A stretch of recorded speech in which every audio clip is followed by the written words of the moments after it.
What's going on, everyone? Welcome back to another episode of Unscripted, a show that brings you professionals from all walks of life, touching on their backstory, their mindset, and how they navigate through adversity and opposition, while providing you practical tips that might help you on your path. I'm your host, two-time Olympian, Olympic bronze medalist, author, and motivational speaker, Akeem Haynes. Now, let's get into the episode.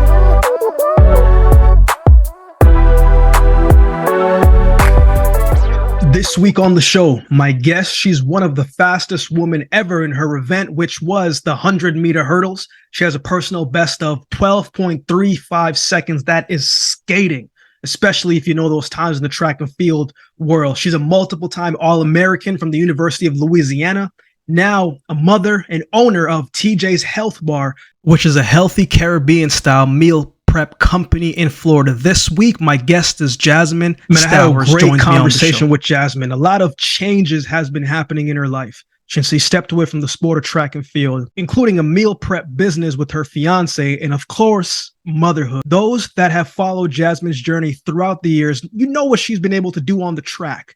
She's one of the best in her discipline to ever do it. But if you have not seen or heard from her in a while, then this episode will give you some more insight into what she's been up to, what she's doing, and most importantly, show you a different side of Jasmin that you may not be accustomed to when you've seen her on TV. In this episode, we talk about her adjustments to motherhood, balancing being a mom and entrepreneurship. We talk about TJ's Health Bar, the ups and downs at LSU, how taking her nutrition seriously showed her results on the track, how she stayed positive during challenging times, why a professional track and field career wasn't the initial plan. She literally said, I'm going to give it 2 years and see what happens. We talk about transition from a collegiate athlete to a professional athlete, how she built resilience, and so much more.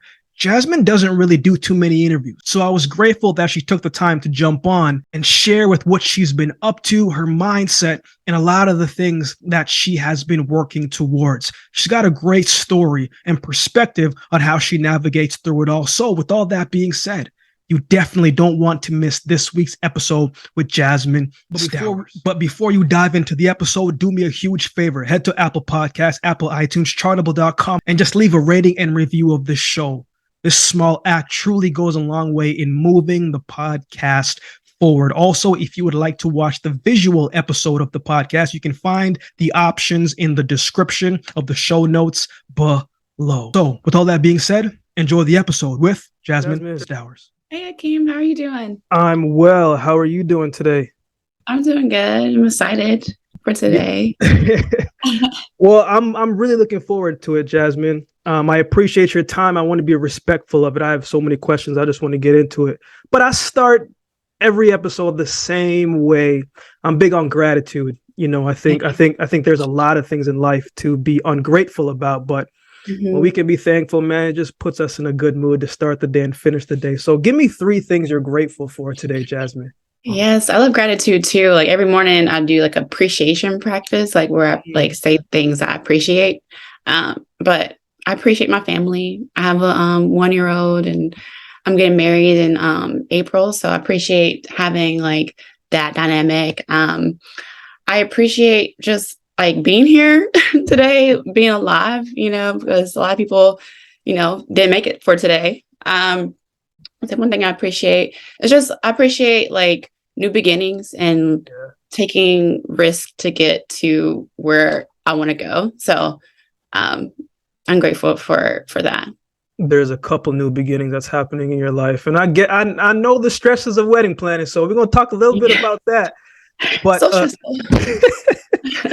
a lot of change has happened in your life, Jasmin, since you're retired. And one of those things was motherhood, right? Your son, Jalen, is now in the picture. And while it's an exciting time, it's still challenging at moments at times because it's new. You're not really 100% ready for anything that's new. But what has that process been like for you? Yeah, honestly, it's been hard. Me and my fiance had moved to Florida and we were nowhere near our family members or anything like that. So we found out we were pregnant and we're kind of like, okay, panicking a little bit. Like, okay, do I have health insurance? Like, do I have a job? How is it going to work out? Yeah.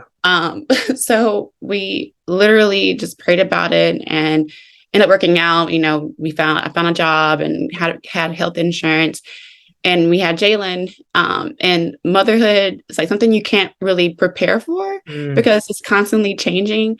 So it's definitely have been a struggle, but like exciting at the same time. And I feel like I'm just now finally getting to like a pace where I can get used to having like a child and like working towards like my goals and just doing things that I normally would have been doing if I didn't have a baby, but trying to fit in, like being a great mother to Jalen, but also like being a great person, or, you know, actually like going for my goals and dreams.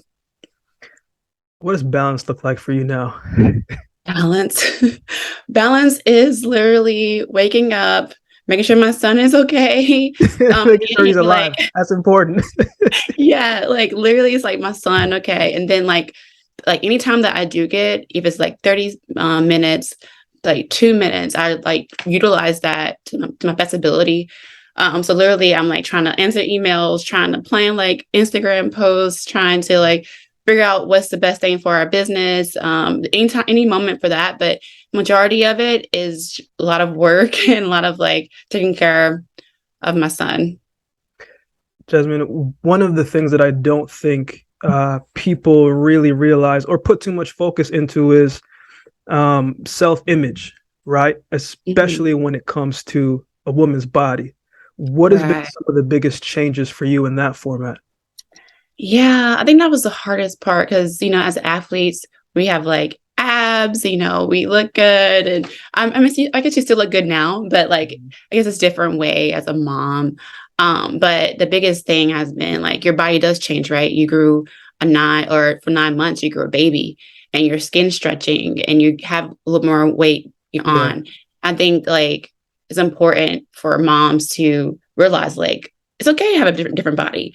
I think I had something I had to realize because at first I was like, okay, I don't want my body to change. I don't want stretch marks. Yeah. And as time went, I'm like, but I gave birth to a baby. Like that's a miracle. 100%. So yes, I do have like stretch marks and I do have like some loose skin, but it's like I learned to love myself because of that and don't feel shame for that. And I think it's important to have like someone in your corner who can say too, like, oh, you're beautiful. Like that's beautiful. And to get you through like even those times in which you are like insecure about your new body is like, that's still beauty in that.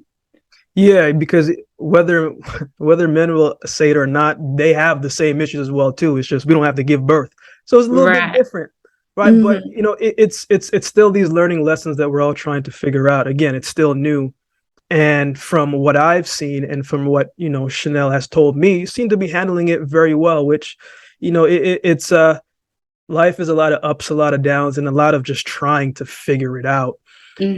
What's been the biggest lesson in this season of your life that you would say you're trying to learn or may have learned? I think the biggest lesson I'm trying to learn still is patience and acceptance of like what is. So I think if you like having a baby and having your mind like be going like 100 miles per hour, because 1 minute my son could be like on the couch and could fall or something, and I'm trying to, you know, answer emails or, you know, do something with my business. And it's like, okay, have patience. Know that like once you take care of this one thing, you can get to the next and just relax. So before like I'm 30 and I waited later on to like have children, and I was more like self-centered back then. I was like, okay, only me. So when it comes to like doing things now, it's like baby first. Have patience and know that it's going to be okay. Take your time, relax, chill, and just, you know, just get it done. Before we get into the track side, Jasmine, I have a couple questions over there, but you know, the when you're in a sport or in something that kind of takes away your energy for a little bit, you have to put that focus into that. And so for 2 hours, 3 hours, you're distracted by, you know, trying to work on your craft and trying to get better athletically. But then you got to come back to the real world, right? And that's when you see you don't have that distraction anymore. You don't have this to put in this focus. You got to try and balance it. on the days, Jasmine, where you wake up and you're just like, you know what, this ain't it today. You know what I'm saying? Like, this ain't it today. I'm feeling a little bit overwhelmed. I'm feeling everything. How do you deal with that? Because it's an easy place to get to, Mm-hmm. and a hard place to dig yourself out of. How do Mm-hmm. you deal with that when those days come? Yeah, I feel like as an athlete, I think it's 100% mental. Because some days you don't feel like doing something or that. And what I do, like what I like about your practice is like you do gratitude. I think that is number one. Like when you wake up and appreciate just like anything that you have in your life, that automatically resets your brain. Be like, okay, it's gonna be a great day. Like I can do it. So I would listen to podcasts, anything to uplift me. I would meditate, sit with myself for like 10 minutes and just like in quietness, like relax, Mhm. go through my day, like what I want to happen, say things that I'm grateful for and get into that mind. And then once I'm like, was out there doing track, I was wired, I was focused. And that kind of propelled me to have a great day in the end because I already had great intentions in the morning, I already did everything I needed to do. So I felt more capable of doing it anyways. But I think a lot of athletes too, you have to realize like you have to do it anyways. Like just you have to do it. You can't stop because Yeah. every single day adds up to like the grand thing. And there were days in which I felt like I didn't want to do something, but I knew if I stopped, that could have been like a 2 seconds or a second off or a couple like tenths of a second off my race, just because I didn't do that. So I knew like it all adds up to something bigger.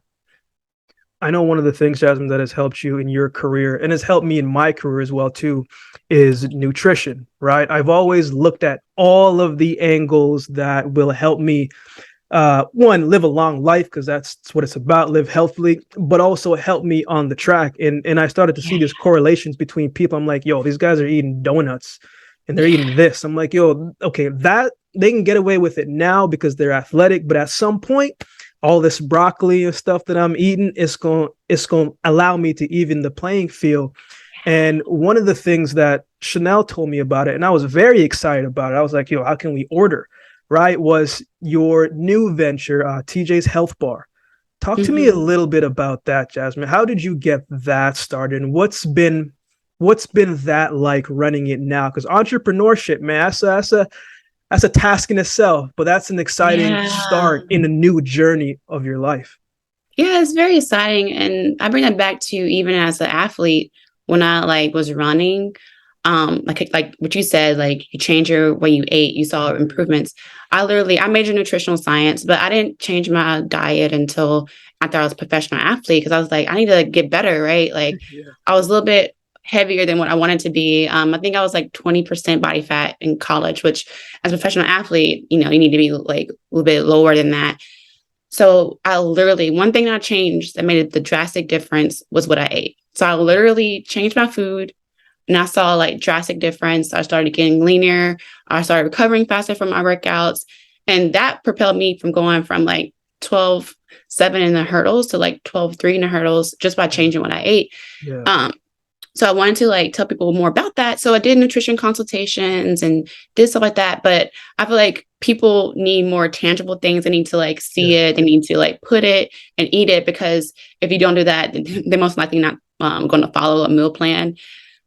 So we came up with TJ's Health Bar, me and my fiance, and it's a like healthy Caribbean meal prep. Mhm. So he is Caribbean. He's from the British Virgin Islands, and I have my background in nutrition. And we came together and just put together like this business of just like promoting healthier living, but making it taste good. So all the foods are prepared by our Caribbean chefs, which are from the British Virgin Islands, Yeah. and it's tasty. But it definitely has been a journey, entrepreneurship, but it's like a great journey because like you learn different things in every like spectrum of like the business. One thing this might happen, then this might happen. Right now we're in the stages of going to gyms and advertising for ourselves. And that's something that was different from being an athlete. I'll go on track and all I do is perform. And that showed me, right? But now I have to now I have to go inside and tell them about why our company or why our food is better than these other meal prep companies that are already established. But it definitely has been a journey. But we're very excited about how that's going to happen, because right now we are talking to a few gyms, and we are getting into them and actually working with the clients. So it's been very exciting. Jasmine, what's one entrepreneurial tip that you would give to someone? Because, my transition out of the sport, I had been speaking since I was 20 years old. Mm-hmm. Right. While I always worked on the craft, always was able to work on the message, I didn't know the business side of it. And that's where I struggled with the most, right? Especially how I wanted to do it. I wanted to do it on a bigger scale and a bigger impact.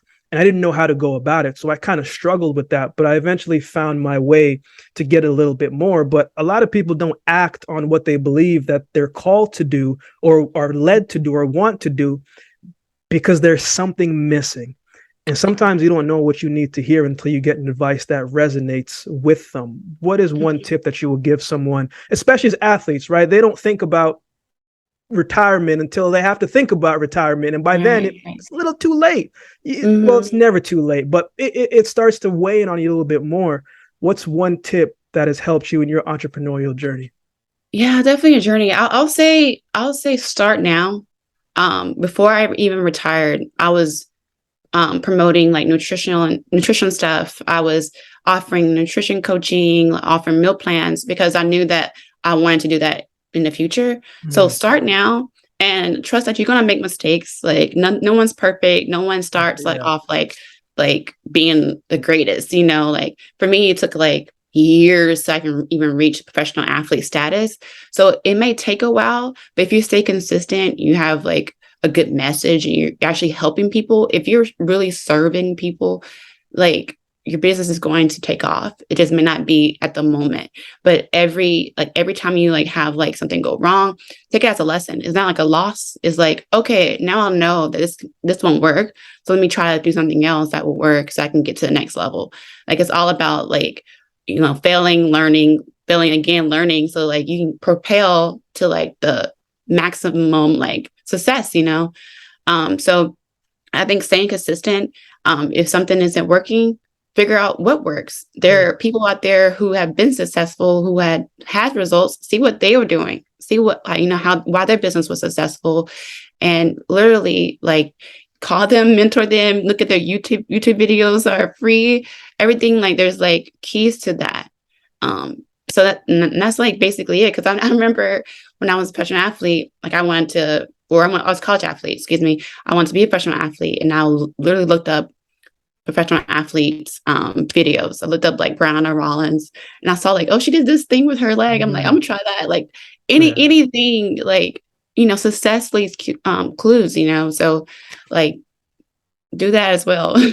Yeah, I mean, it's one of those things where you take what works and then you try to disregard what didn't and try to mold it to you. I'm a firm believer, Jasmine, that in order to understand the person, you got to go back through history and the timeline to see how it all began. So we got to go back to Pendleton High School in South Carolina. From my understanding, that's where track and field started for you, right? Walk me through that, Jasmine, because I've always been curious, right? When someone picks up a paintbrush or a basketball or track spikes, what feeling did they get from it, right? Some grow into loving it, right? It just becomes something that they're good at. Or as soon as they touch it, they're like, man, this is it. This is what I could see myself doing. From your earliest memories, when you started doing track, what was those feelings like for you when you started?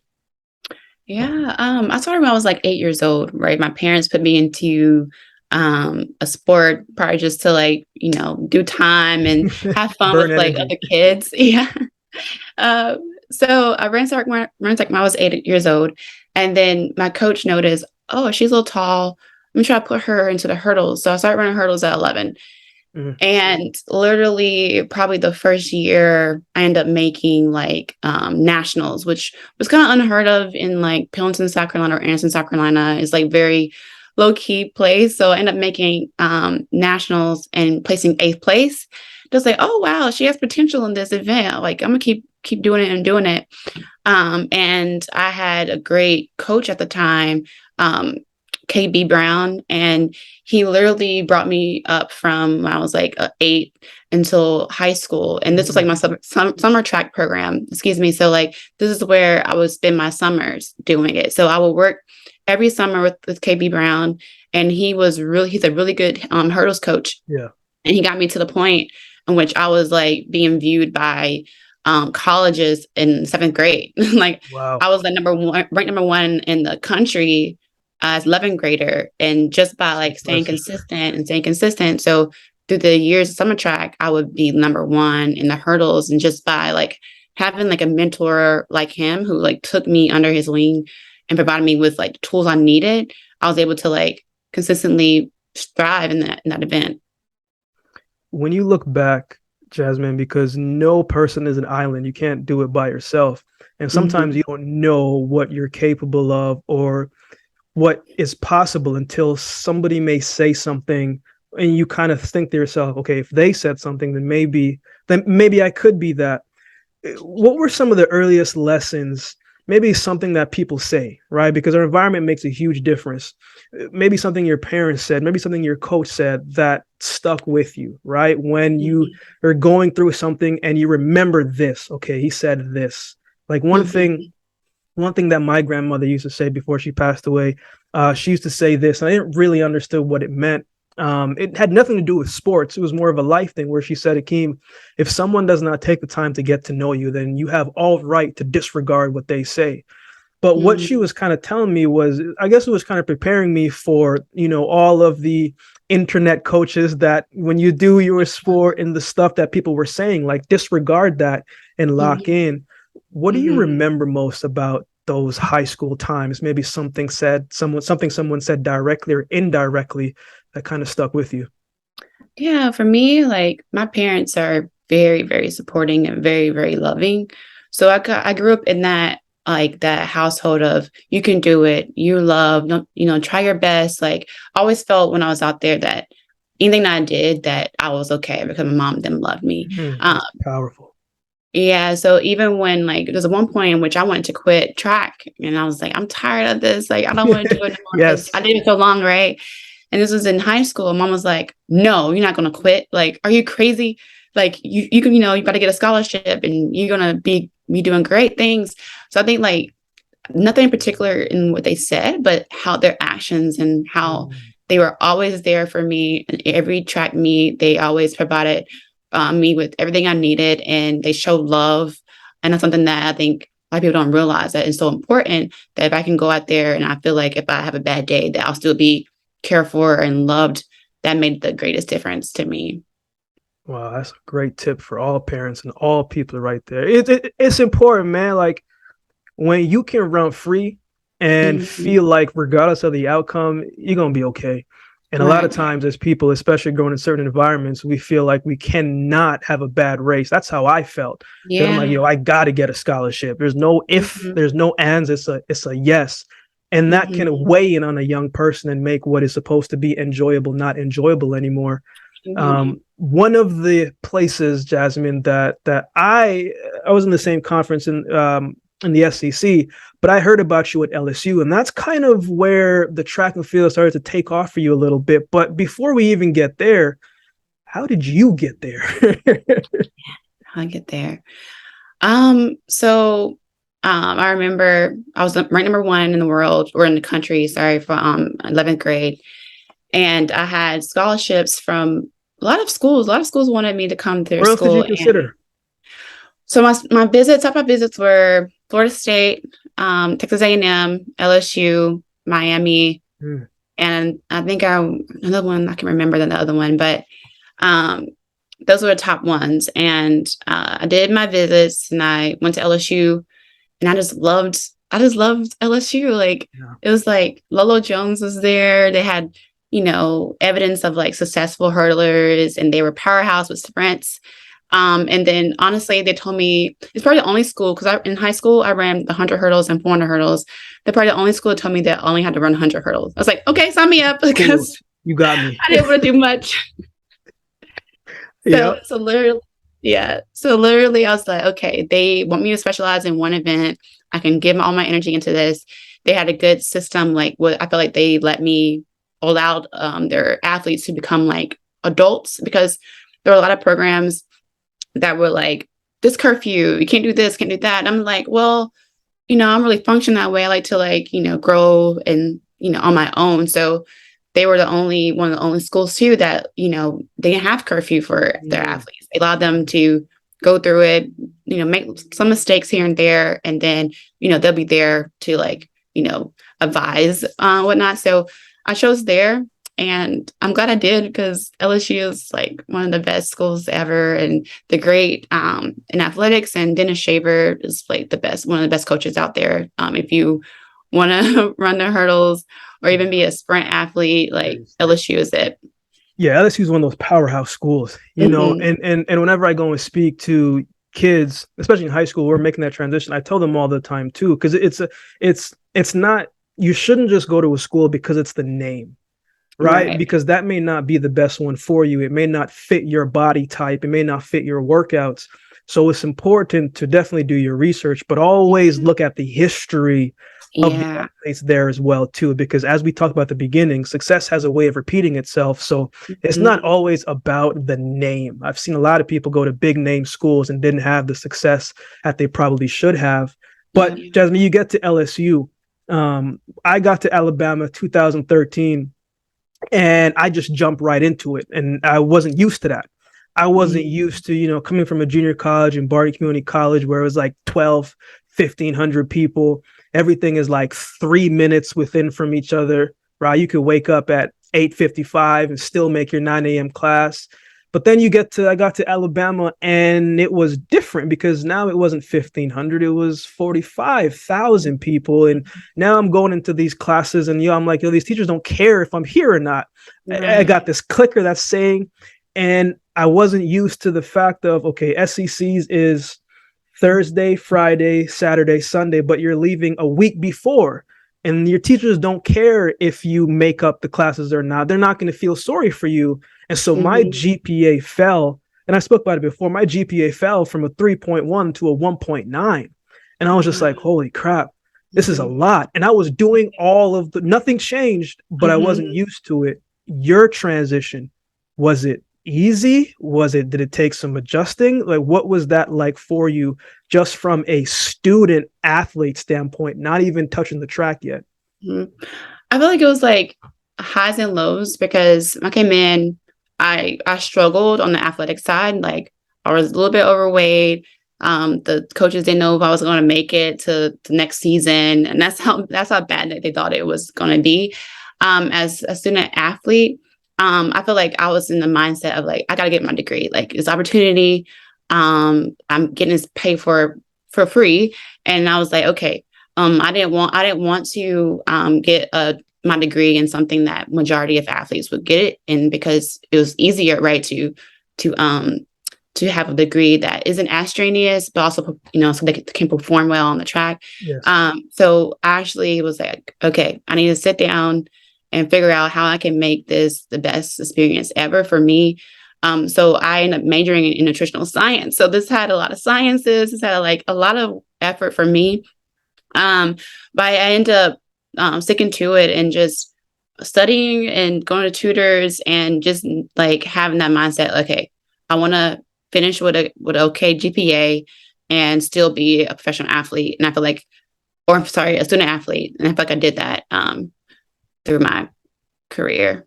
As a 18, 19-year-old young adult, right? We're trying to figure out a lot of different things. And I look back at my experience. I mean, I was very focused, almost a little too focused, a little too much forward focus. But I never wanted to be the reason why I didn't succeed. And I didn't want distractions to be a part of that. Right. But how I grew up, I felt like I grew up a lot earlier than most kids had to because of certain situations. But during that time, Jasmine, what was going through your head as a young adolescent trying to navigate through life? Because you're trying to, on one hand, trying to be the best athlete that you can, trying to make sure you're on pace to graduate school. but you're also trying to live, right? Trying to figure out who am I outside of these things. What do you remember most about there? What were you trying to find? Because sometimes people get lost in college. Yeah, for real. Like I'm kind of like you. I grew up in a really small town. Like I think I was like 200 people in our graduating class. And so moving to LSU was like, wow, it's a lot of people. And I was very reserved. So I really took to myself. Like didn't go out. I didn't go to parties. I kind of was laid back and focused on track. And I really I feel like didn't have fun or experience college like that until my junior year in college. And that's when I like had the most fun. I was free. But it definitely was a transition. And it was a struggle for me at first because I was shy and I was to myself. But definitely having teammates helped that out a lot because our teammates roomed together. We were able to like do team functions, which definitely helped compared to if I was going to a big university by myself and not really know anybody. So I think that team dynamic definitely made a difference. And even like me being more comfortable at a big university. Yeah, it's always good to have those people around you to make it easier, but also staying true to yourself. Like Right. I probably went to like 5 parties throughout my college year, and each one of those ones were birthdays that my team Okay. convinced me to go because I was like, "Yo, bro, I don't Yeah, want true. to. I don't want to do that." You know what I'm saying? Uh-huh. That's just not me. And they'd be like, "Bro," but Mhm. I always wanted to stay true to myself. Nothing wrong with that, True. but it was something that was important to me. Uh, 2014, Jasmine, was kind of when things started to come together for you. I mean, bunch of NCAA titles, and I think you finished what, fourth that year at USA's. What changed that year? Because you said you came in, a little bit overweight, and it took you some time to adjust. And coaches, kind of said, "Man, I don't know why we recruited her. She's looking a little suspect right now." Yeah. But then you started to go and you find your groove. What did you equate Mhm. that year to? What changed? Where did the confidence come from? Why did you run better? Yeah. I feel like too, it goes back to my freshman year too, when I was a little overweight and the coach was like, I don't know if you can make it. You need to lose weight.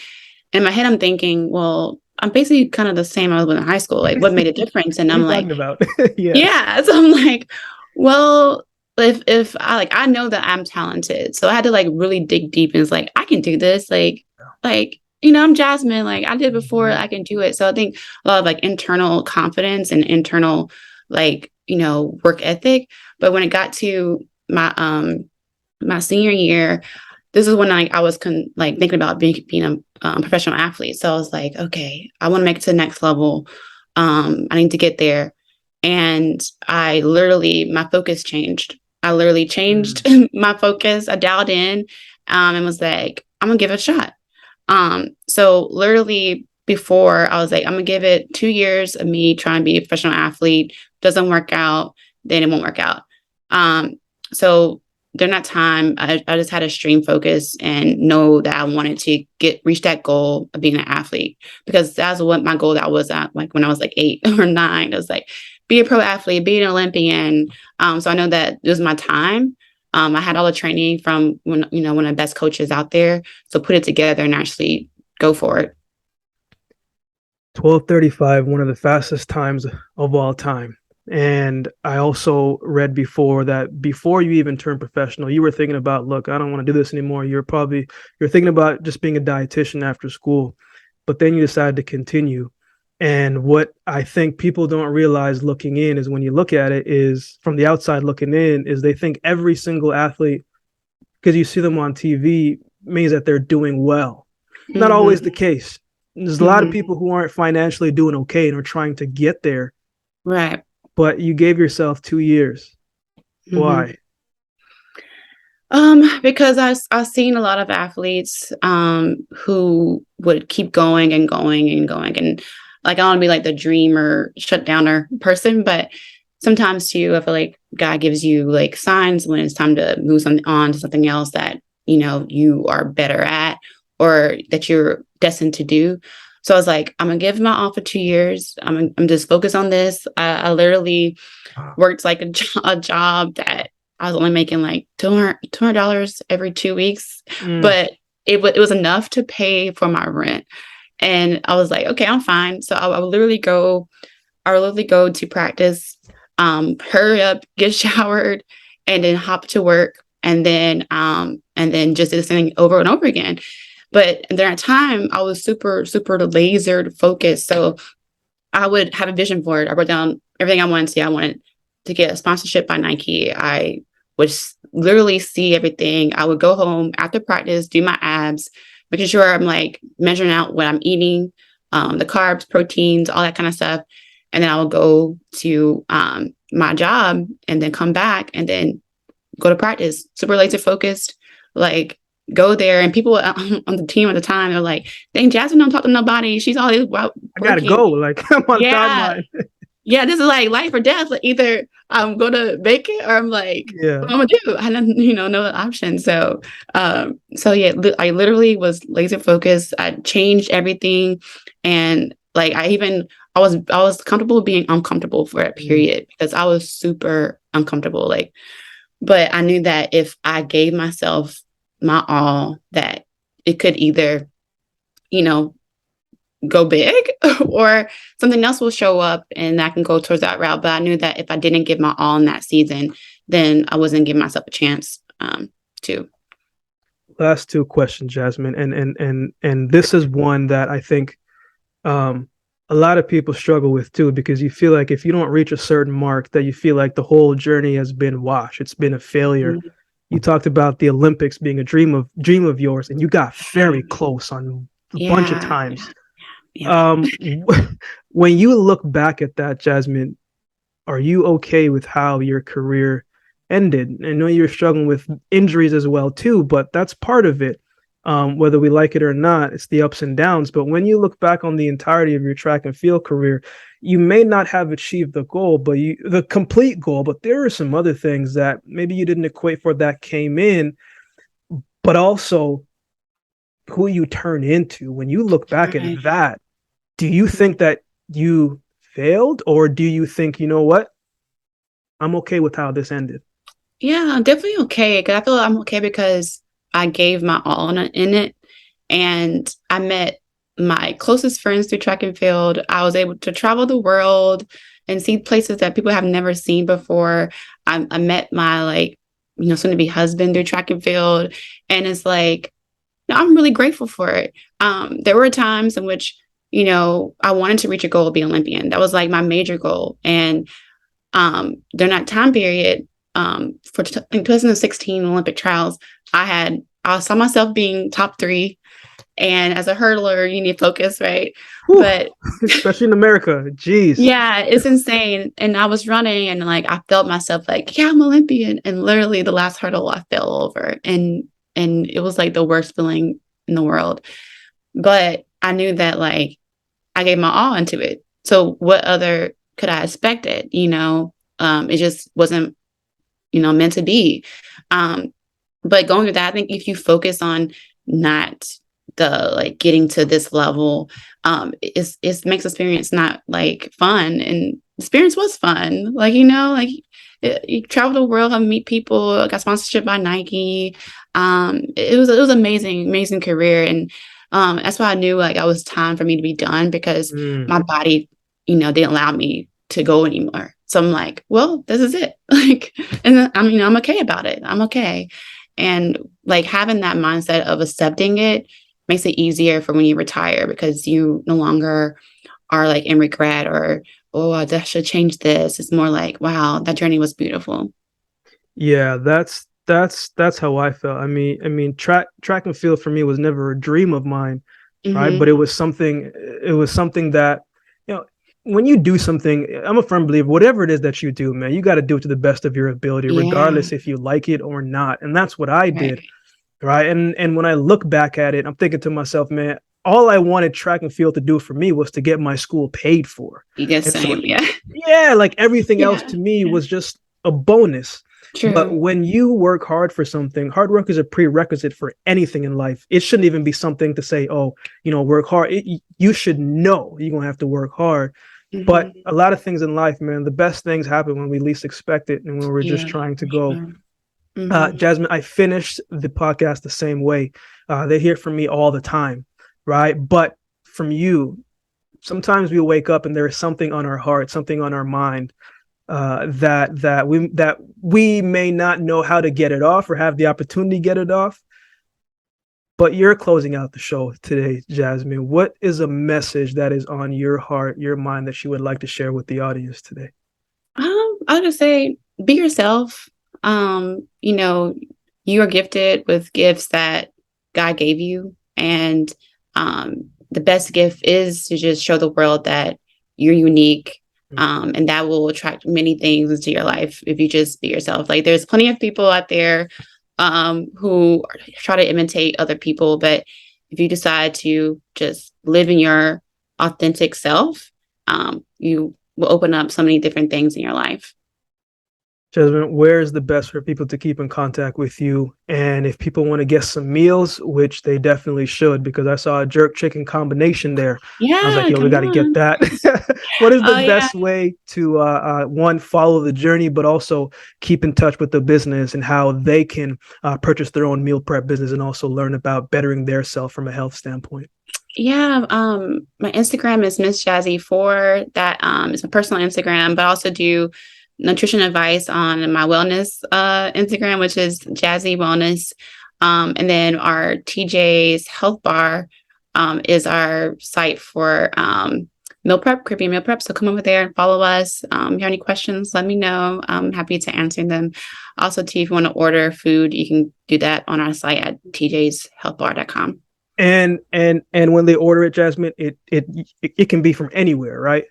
No, unfortunately, no. Okay. So we serve Tampa, surrounding areas. So if you live in the Tampa, Florida area, we do deliveries there. But we are working. Our goal is to do it nationwide. But right now, yeah, locally in Tampa.